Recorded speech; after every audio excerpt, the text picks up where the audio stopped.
Good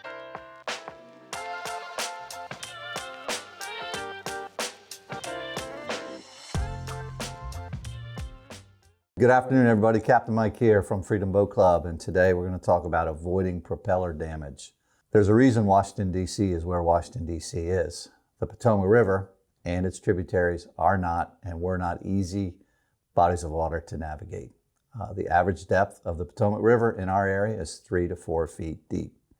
The captain of our boats are responsible for everything that happens on and to the boats when you're on the water. The two most significant reasons for running aground are inattention and inexperience. All of our boats have GPS and all of our boats have depth finders. You need to monitor the depth finder constantly to make sure that you're not getting yourself into shallow water, and use the GPS to make sure that you stay in the charts where you're trying to boat. You should never attempt to take one of our boats into water that is less than 3 feet deep. The tides and the wind also play a significant role in the water level in the river. A body of water that's safe to boat in the morning may not be safe to boat in the afternoon because of the change of tides. If you find yourself in water that's less than 3 feet deep, first thing you need to do is slow down, put your boat in neutral, assess the situation, and make a decision on how to proceed.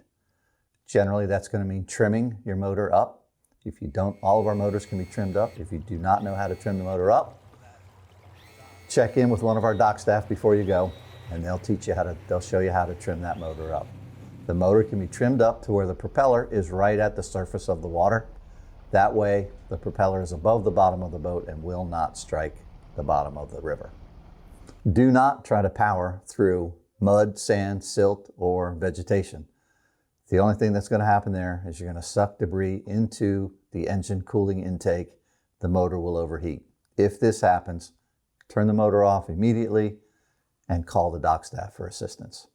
The night before your boat outing, do a little recon. Look at your charts, look at the maps, figure out what your landmarks are, figure out what your potential hazards are, figure out what the channel is going to look like so that you have an idea of what you're getting into before you get into it.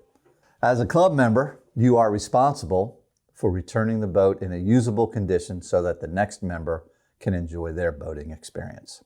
And even though you may have the Freedom Boat Club Peace of Mind program that provides you a $0 deductible, that doesn't change the fact that a boat is now out of service and you or another member may not be able to, or may be missing out on a boating experience.